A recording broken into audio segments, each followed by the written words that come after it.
할렐루야. 마포 일대교구 3450 성도 여러분, 지금 이 시간은 구약성경 들여다보기 두 번째 시간, 시가서와 예언서를 함께 살펴보는 시간입니다. 이 시간을 통하여 하나님이 주시는 은혜를 나누고자 합니다. 저는 마포 일대교구 이 교구장인 신동욱 목사입니다. 구약성경, 그 중에서도 시가서와 예언서를 함께 살펴보는 시간을 갖도록 하겠습니다. 1800년대 후반 미국의 해군 장교 매슈 폰테인 모리는 어느 날 몸이 아파 집에 들어가 쉬면서 큰아들을 불러 성경을 읽어달라고 부탁하였습니다. 침대 옆에서 아들이 읽어준 성경은 시편 8편 말씀이었습니다. 시편 8편 8절에 공중의 새와 바다의 물고기와 바닷길에 다니는 거신이다 라는 말씀이 있습니다. 그는 이 말씀 중에서 바닷길이라는 구절에 큰 충격을 받았습니다. 당시에는 지상 지도는 있었지만 아직 바다에 대한 지도는 없을 때였기 때문입니다. 그는 흥분하면서 이렇게 말하였습니다. 하나님께서 바다에 길이 있다고 하셨으니 틀림없이 길이 있을 것이다. 나와 함께 찾으러 가자. 아들과 함께 이렇게 말하며 바닷길을 찾으러 나섰습니다. 주위 사람들은 눈에 보이지도 않는 길을 어떻게 찾느냐고 만류하였지만 그는 성경에 기록되어 있으니 분명히 있다고 믿으며 바닷길을 찾아 나선 것입니다.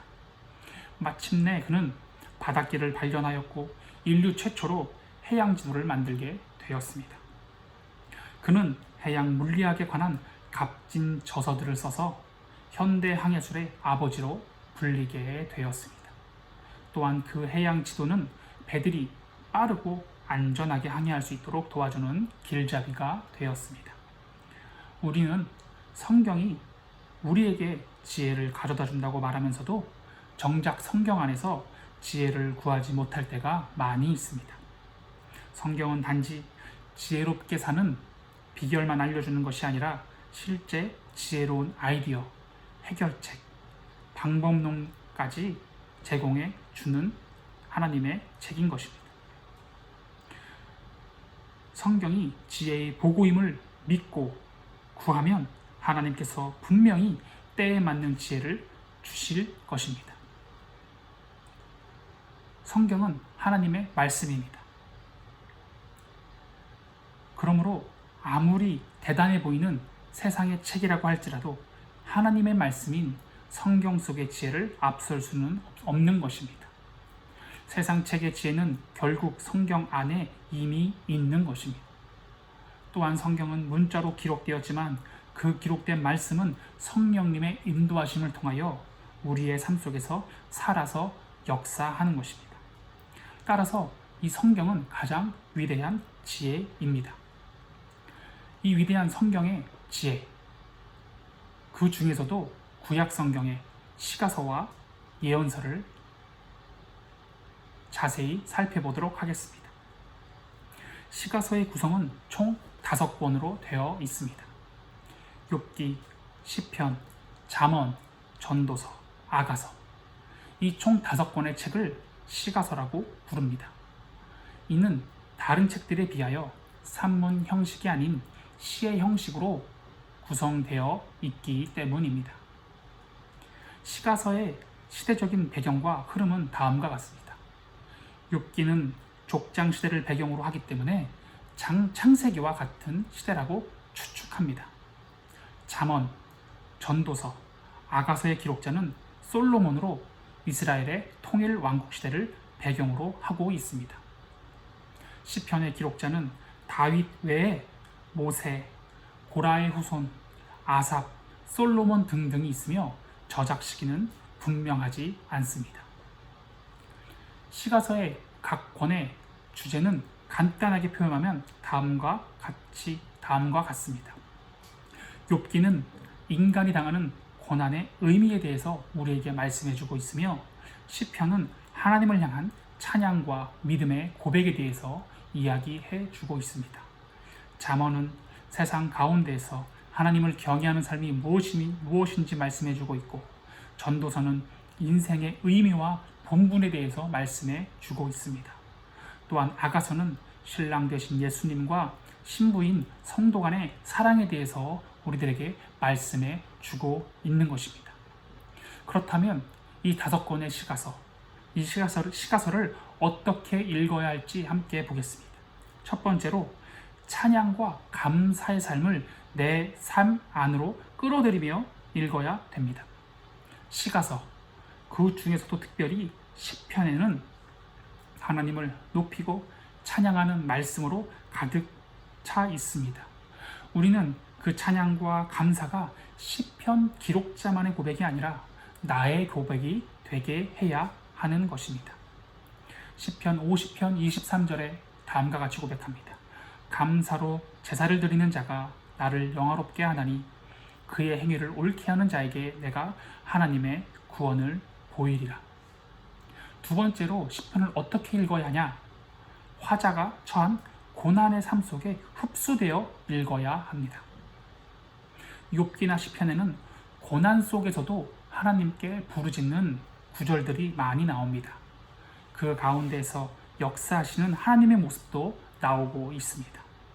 우리는 고난의 상황에 놓일 때마다 시가서의 기록자들처럼 하나님을 의지하고 하나님께서 해결자가 되심을 믿고 고백해야 하는 것입니다. 시편 34편 15절에 다음과 같이 고백합니다. 야훼의 눈은 의인을 향하시고 그의 귀는 그들의 부르짖음에 기울이시는도다. 세 번째로 시가서를 어떻게 읽어야 하냐? 말씀 속 교훈을 내 삶의 지침으로 삼아 읽어야 하는 것입니다. 시가서는 인간이 어떤 존재인지를 보여주는 책입니다. 전도서는 하나님을 떠난 인간이 아무것도 아닌 존재임을 보여주고 있습니다. 그리고 아가서는 우리가 하나님 앞에 얼마나 사랑스러운 존재인지를 말씀해 주고 있습니다. 우리는 시가서를 읽으면서 우리의 인생에 대해 바로 알아야 하고 오직 하나님을 경외하는 삶에 소망이 있음을 기억해야 하는 것입니다. 전도서 12장 13절에 다음과 같이 고백합니다. 일의 결국을 다 들었으니 하나님을 경외하고 그의 명령들을 지킬지어다. 이것이 모든 사람의 본분이니라. 시가서의 고백과 교훈들이 당시 기록자들의 것으로 끝납니다. 하지만 그것이 우리에게 끝나는 것이 아니라 이 시가서를 읽을 때마다 내가 그 안에 주인공으로 들어가 그 기록자들의 고백이 우리의 고백이 되어야 하며 그 기록자들의 교훈이 우리들의 교훈이 되어야 할 줄을 믿습니다. 다음은 예언서의 차례입니다. 예언서는 예언서는 다음과 같이 구성되어 있습니다. 예언서는 대예언서와 소예언서로 나뉘어져 있습니다. 대예언서는 5권의 책으로 구성되어 있는데 이사야, 예레미야, 에가, 에스겔, 다니엘로 되어 있습니다. 소예언서는 12권의 책으로 구성되어 있습니다. 호세아, 요엘, 아모스, 오바댜, 요나, 미가, 나훔, 하박국, 스바냐, 학개, 스가랴, 말라기로 되어 있습니다. 하나님은 예언자를 통하여 이스라엘 백성을 향한 말씀을 선포하셨는데 그 말씀이 예언서의 핵심이라고 할 수 있습니다. 이와 더불어 예언서에는 예언자들의 생애와 고난, 그리고 당시 이스라엘 백성들의 모습도 함께 기록되어 있습니다. 예언서의 전반적인 흐름은 다음과 같습니다. 예언서는 이스라엘과 주변 여러 나라, 나아가 인류의 장래일에 대한 계시들이 기록되어 있는 책들입니다. 이사야서에서는 예수 그리스도에 대한 예언이 많이 들어있기 때문에 메시아적 예언서라고도 불립니다. 에스겔과 다니엘은 포로 시대의 선지자로 활동한 선지자들이고 학개와 스가랴, 말라기는 바벨론의 포로 생활에서 돌아온 이후에 활동한 선지자들입니다. 구약 성경은 말라기로 끝나며 이후 400년 동안 침묵 기간이 이어집니다. 예언서의 시대적인 배경, 그 배경을 한번 살펴보도록 하겠습니다. 예언서의 시대적인 배경은 세 가지로 나누어 볼 수 있습니다. 첫 번째로는 분열 왕국 시대, 두 번째로는 포로 시대, 세 번째로는 포로 귀환 시대로 나누어 볼 수 있습니다.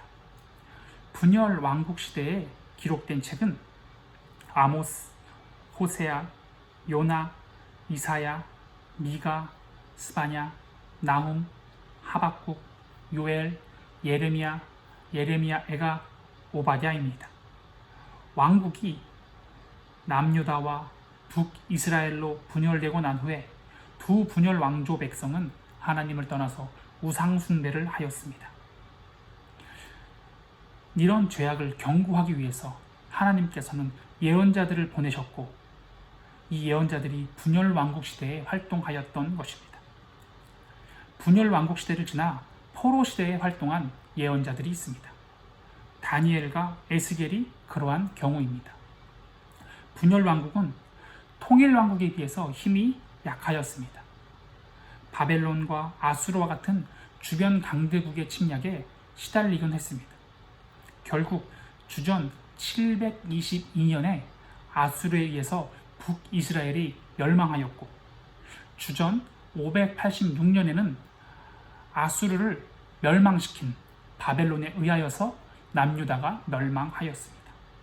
이후 이스라엘 백성은 지배국의 포로로 잡혀가거나 타국을 전전하는 유랑자가 되고 말았습니다. 하나님은 이런 고난이 죄악 때문이라는 사실을 알리고 회복을 선포하기 위해서 예언자들을 보낸 것입니다. 그들이 다니엘과 에스겔입니다. 포로 귀환 시대에 활동한 예언자들이 있습니다. 그들은 학개, 스가랴, 말라기를 기록하였습니다. 이스라엘 백성은 바사, 페르시아 시대에 예루살렘으로 일부 귀환하게 되는데, 이 시기를 귀환 시대라고 합니다. 이 시기에 이스라엘 백성은 지도자들의 지휘 아래에서 무너진 예루살렘 성전과 성벽을 재건하였고, 또한 하나님과의 관계를 회복하고자 노력을 하였습니다. 이 예언서들의 각 건의 주제를 간략하게 표현해 보겠습니다. 이사야는 메시아에 대한 약속을 이야기합니다. 예레미야는 예루살렘을 구하려는 마지막 노력에 대해서 이야기하고 있습니다. 예레미야 에가는 예루살렘의 멸망에 대한 슬픔의 노래입니다. 에스겔은 심판과 구원에 대한 절대 주권에 대하여 말씀하고 있고, 다니엘은 선민 보호를 통해 나타나는 하나님의 섭리를 이야기하고 있습니다. 호세아는 방탕한 이스라엘을 향한 하나님의 사랑을 이야기하고, 요엘은 성령 시대에 대한 예언을 해주고 있습니다. 아모스는 이스라엘에 대한 하나님의 심판을 선포하고 있고, 오바댜는 에돔의 멸망에 대하여 이야기하고 있습니다. 요나서는 니느웨로 간 궁율의 사자로서 이야기하고 있고, 미가서는 임박한 심판에 대한 회개를 촉구하고 있습니다. 나훔서는 니느웨 멸망을 선포하고 있으며, 하박국서는 의인은 믿음으로 살리라라는 주제로 이야기하고 있습니다. 스바냐서는 야훼의 날에 임할 심판을 선언하고 있으며, 학개서는 성전의 재건에 대하여 말씀하고 있습니다. 스가랴서는 메시아를 통한 하나님의 구원을 예고하고 있고, 구약 성경의 마지막 책인 말라기서는 하나님의 사랑과 메시아에 대한 약속을 이야기하고 있습니다. 그렇다면 이렇게 구성되어진 예언서를 우리가 어떻게 읽어야겠습니까? 첫 번째로는 공의의 하나님을 바라보며 예언서를 읽어야 하는 것입니다. 이스라엘 백성이 멸망당하고 온갖 고초를 겪은 것은 하나님을 떠나 하나님께서 미워하시는 죄악을 저질렀기 때문입니다. 우리는 예언서를 읽으면서 죄악을 심판하시는 공의의 하나님을 바라볼 수 있어야 합니다. 죄에 대한 경각심을 가지며 우리 역시 죄악을 멀리하고자 결단해야 하는 것입니다. 예레미야 16장 10절로 11절에 다음과 같이 말씀합니다.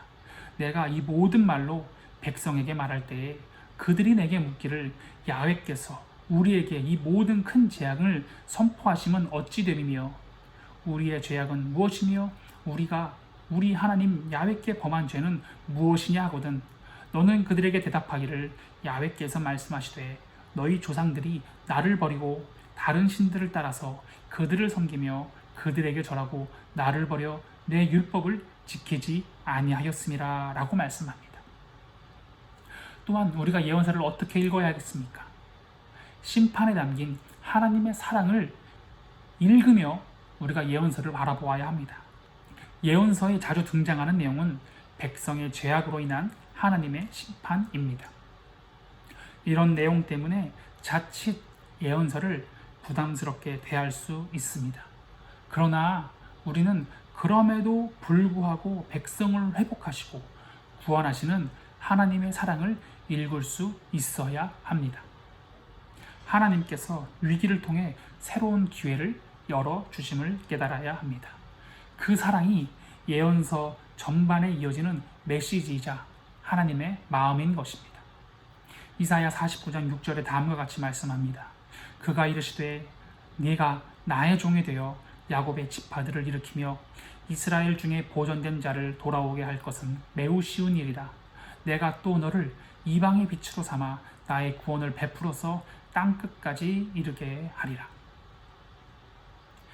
세 번째, 예언서를 어떻게 읽어야겠습니까? 이 시대를 향한 예언자가 되어 예언서를 읽어야 합니다. 우리는 예언서를 읽으면서 하나님의 말씀을 선포하기 위해 고군분투했던 예언자들의 삶을 보고 도전을 받아야 합니다. 우리는 오늘날 이 땅의 예언자적 사명을 이어가는 사람이 되어야 합니다. 우리가 처한 곳에서 하나님께서 가증히 여기시는 것을 타파하고 하나님의 뜻을 전하는 도구가 되어야 할 줄 믿습니다. 이것이 예언서를 읽을 때마다 우리가 가져야 할 사명감인 것입니다. 이사야 6장 8절에 이렇게 말씀하죠. 내가 또 주의 목소리를 들으니 주께서 이르시되 내가 누구를 보내며 누가 우리를 위하여 갈고 하시니 그때 내가 이르되 내가 여기 있나이다 나를 보내소서라고 말씀합니다. 오늘날 이 시대에는 예언자적 사명을 가지고 살아가야 할 사람이 절실히 필요한 시대입니다. 우리가 몸담고 있는 공동체 안에 부정과 부패가 얼마나 많은지 모릅니다. 하나님께서 가증히 여기시는 모습이 가득함에도 그것을 바로잡지 못하고 있는 것들이 얼마나 많은지 모릅니다. 그것이 잘못되었음을 알고 있지만 개인의 삶에 집중하느라 공동체의 부정과 부패, 공동체에 하나님께서 가증히 여기시는 모습을 외면할 때가 많이 있는 것입니다. 그러므로 우리 그리스도인들은 예언서를 읽으며 예언자적 목소리를 내고 예언자적 사명을 가지고 살아야 하는 것을 다시금 굳게 붙잡고 살아가야 할 것입니다. 예언서를 끝으로 구약이 마무리되고 있습니다. 구약 성경은 이러한 예언자들의 활동을 끝으로 400년간의 침묵기에 들어가지만 예수 그리스도의 탄생을 통하여 그 침묵은 막을 내리고 신약 성경이 시작되어집니다. 그리고 하나님의 구원사에 있어 새로운 전환점을 맞이하게 되는 것입니다. 그러므로 이 예언자가 활동하였던 시대와 같이 어둡고 험하고 악한 세상일지라도 주님께서 친히 구원의 은혜와 구원의 계획을 끊임없이 가지고 우리에게 그 은혜를 베풀어 주신다는 것을 믿음으로 바라보고 살아야겠습니다. 마지막으로 이 시가서와 예언서를 통하여 우리가 중요한 교훈 두 가지를 기억해야겠습니다. 시가서의 기자들, 그 시가서의 기자들처럼 우리의 삶이 찬양과 감사로 넘쳐나기를 결단하는 시간이 되기를 바랍니다. 시가서의 기자는 특히 고난 가운데서도 찬양하고 감사하는 모습을 잃지 않았습니다. 우리는 시가서 기자들처럼 감사와 찬양이 일상이 되어야 할 줄을 믿습니다. 두 번째로는 이 시대에 예언자적 외침이 필요한 것이 어디인지, 구체적으로 어떠한 사명을 감당해야 하는지를 생각하고 그 예언자적 사명을 감당하기로 결단해야 할 것입니다. 나 자신부터 하나님 앞에서 올바로 서도록 회개의 자리에 나아가야 합니다. 그리고 우리가 속한 가정, 직장, 그리고 또 다른 내가 속한 공동체에서 하나님의 말씀을 통한 다스림이 있을 수 있도록 하나님의 사명감으로 투철해야겠습니다. 그리하여 우리가 그리스도인으로 시가서의 기자처럼 찬양과 감사의 삶이 넘쳐나고 예언서에 나온 것처럼 예언자적 사명감이 투철한 마포 일대교구 3450 성도 모든 분들이 되시기를 주님의 이름으로 부탁을 드립니다. 기도하시겠습니다. 하나님 아버지, 구약 성경에서 시가서와 예언서를 통하여 하나님의 은혜를 나누었습니다. 시가서의 기자들처럼 우리의 삶이 찬양으로, 감사로 충만한 삶이 될 수 있도록 도와주시고, 예언서에 나온 예언자들처럼 하나님의 음성에 귀 기울이며 하나님의 말씀을 선포하고 하나님의 말씀처럼 우리가 속한 공동체를 변화시켜 나가는 귀한 그리스도인들 모두 될 수 있도록 도와주시옵소서. 하나님의 말씀을 공부하였던 우리 3450 우리 성도 모두가 한 사람 한 사람 삶의 자리에서 하나님의 은혜로 충만할 수 있도록 주님 돌봐주시고, 성령 충만하고 믿음 충만하고 사랑 충만하여 하나님의 뜻을 이루어 나가는 귀한 3450 우리 성도 모두 될 수 있도록 도와주시옵소서. 예수님의 이름으로 축복하고 기도하옵나이다. 아멘. 할렐루야. 오늘도 승리했습니다.